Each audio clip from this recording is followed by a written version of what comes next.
Saudara-saudara, berjumpa lagi dengan saya, Yohanes Dian Alpasa, dalam penyuluhan agama Kristen edisi 16-22 Juli 2023. Kali ini kita akan membahas masalah relasi dengan sesama kita. Ada kalanya kita melihat kondisi orang lain yang sesuai harapan kita. Kadang-kadang kita melihat mereka senang, kita juga melihat mereka susah.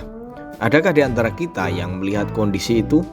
Respon di antara kita pun beragam. Ada yang senang dan ada yang sirik. Benci melihat orang lain senang. Berikut kita melihat kisah yang mirip-mirip yang menggambarkan betapa kita dengan mudah melarang orang lain untuk diberkati.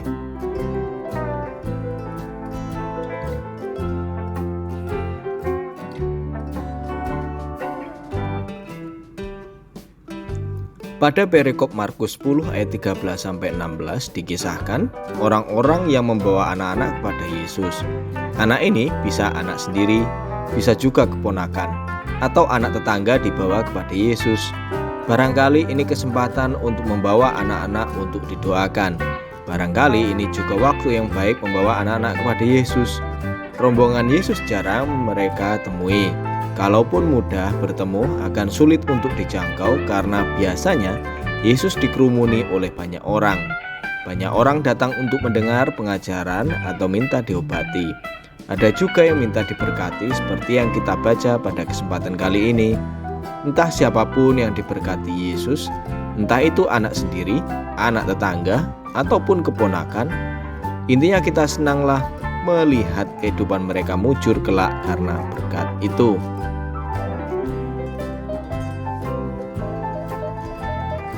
Sikap berbeda ditunjukkan oleh murid-murid Yesus yang berlagak menjadi manajer Yesus, seolah mereka berhak untuk mengatur pertemuan orang banyak dengan Yesus.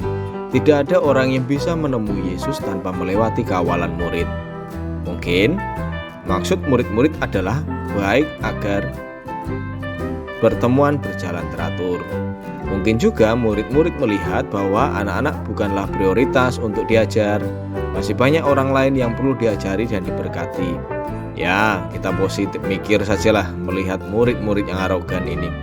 Mereka membentak, atau dalam terjemahan LAI yang kedua ini dikatakan bahwa murid-murid memarahi anak-anak dan memarahi mereka yang menggendong mereka.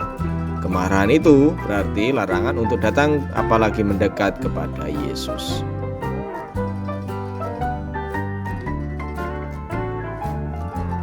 Kita maklumi sikap murid-murid. Mereka harus tegas dalam kondisi sibuk dan panik. Tidak ada yang bisa menjaga kesabaran dalam situasi capek dan kalut. Apalagi mereka bukanlah orang-orang yang dididik dalam bangku kuliah untuk menghadapi orang sebanyak ini. Mereka adalah orang-orang biasa yang diajak Yesus untuk menjadi penjala manusia dan gembala umat. Secara kompetensi memang tidak mumpuni, tapi niat mereka mungkin baik.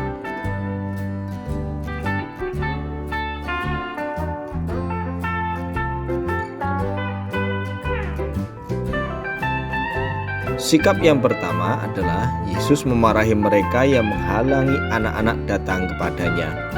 Jadi bukan cuma murid saja yang marah, tetapi Yesus juga marah.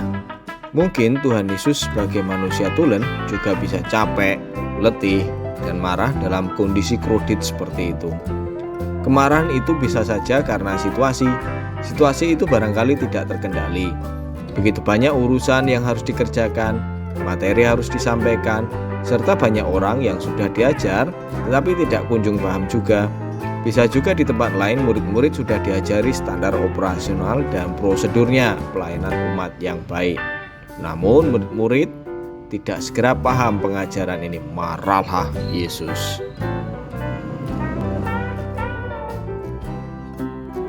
Tapi namanya Yesus sudah dilatih kesabaran sejak dunia dijadikan. Ia segera memadamkan amarah. Ia mengembalikan energi masuk dalam trek berkat yang semula. Kalau marah-marah terus, nanti wujudnya bisa kutuk. Tetapi kalau tidak marah dan kembali ramah, maka akan menjadi energi berkat. Demikianlah terjadi. Kemudian Tuhan Yesus memeluk anak-anak. Kalau sudah ada makanan coklat waktu itu, barangkali anak-anak akan diberi coklat. Tapi anak-anak yang dari tadi merasakan murid-murid yang ganas, akan mudah disejukkan hatinya melihat Yesus yang ramah.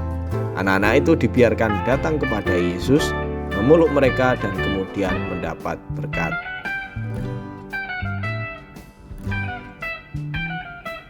Untuk berkatnya apa? Barangkali kita bisa lihat 30 tahun kemudian mereka bisa saja tumbuh dengan sehat. Tidak ada suatu penyakit apapun yang secara parah menyerang mereka. Mereka tumbuh dengan cerdas dan kemudian mampu membantu pelayanan masyarakat dan pelayanan gerejawi. Lalu bisa saja mereka tumbuh dewasa dengan penuh revolusioner, karena sekira 40 tahun setelah itu perlawanan terhadap rezim Romawi menjadi semakin kuat.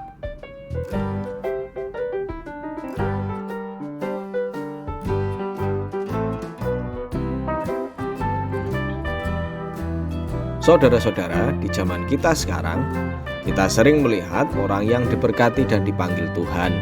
Orang-orang yang datang kepada Tuhan banyak sekali, entah mereka dipanggil, terpanggil, atau memang dengan tidak sengaja datang kepada persekutuan Tuhan. Mereka tampak diberkati baik secara ekonomi, secara kesehatan, maupun tampak kebahagiaan keluar dari dalam dirinya.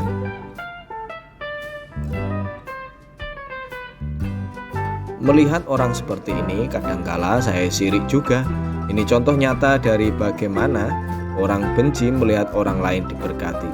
Bagi saya, dia tidak terlalu tahu banyak tentang kitab suci dibanding saya yang punya pendidikan teologi. Dia tidak banyak pergi ke gereja dibanding saya yang tetap pergi. Barangkali persembahannya sedikit, tapi kok pelayanannya bagus.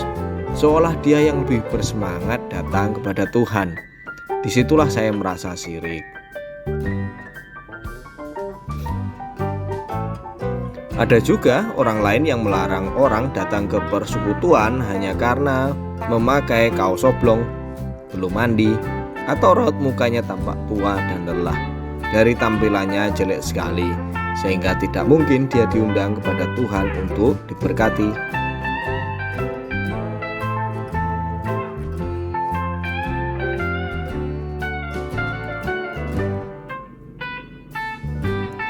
Renungan kali ini barangkali teguran bagi saya pribadi agar tidak merendahkan orang lain, tidak melarang orang lain datang untuk minta diberkati Tuhan. Tuhan Yesus tidak melarang orang lain datang kepadanya, apalagi minta untuk diberkati.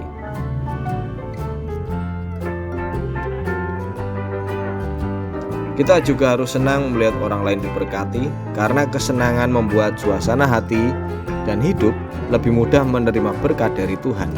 Rasa sirik membuat kita semakin jauh dari berkat Tuhan. Demikian penyuluhan kali ini, Tuhan memberkati.